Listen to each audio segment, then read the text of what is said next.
ప్రస్తుతం యువత ఎక్కువగా బ్రేకప్ల సమస్యను ఎదుర్కొంటున్నారు.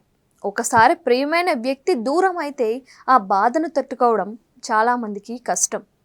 కొందరు త్వరగా బ్రేకప్ బాధ నుంచి బయటపడుతూ ఉంటే మరికొందరు ఆ బాధలోనే తమ జీవితాన్ని పాడు చేసుకుంటున్నారు. ఒక్కో సమయంలో ఆత్మహత్యలకు కూడా పాల్పడుతున్నారు. క్షణికావేశంలో చేసే తప్పిదాలతో భారీ మూల్యాన్ని చెల్లించుకోవాల్సి వస్తుంది. దీనివల్ల ముఖ్యంగా మానసిక ఆరోగ్యం, కెరీర్, ఆరోగ్య సమస్యలు కూడా కారణంగా ప్రభావితం అవుతాయి. బ్రేకప్ తర్వాత బాధను అందరూ సమానంగా అనుభవించలేరు. సర్వేల ప్రకారం బ్రేకప్ బాధ ఎక్కువగా అబ్బాయిలపై ప్రభావం చూపుతుందంట. అమ్మాయిలు తమ బాధను కుటుంబ సభ్యులు లేదా స్నేహితులతో పంచుకుంటారు. కానీ చాలామంది అబ్బాయిలు తమ బాధను లోపలే ఉంచుకుంటారు. దానివల్ల మానసికంగా మరింత కుంగిపోతారు.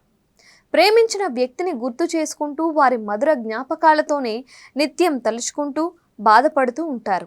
అంతేకాక సోషల్ మీడియా, మద్యం, ధూమపానం వంటి అలవాట్లకు ఎడిక్ట్ అవ్వడం సమస్యను మరింతగా పెంచుతుంది. బ్రేకప్ బాధ నుంచి బయటపడేందుకు కొన్ని మార్గాలు ఉన్నాయి.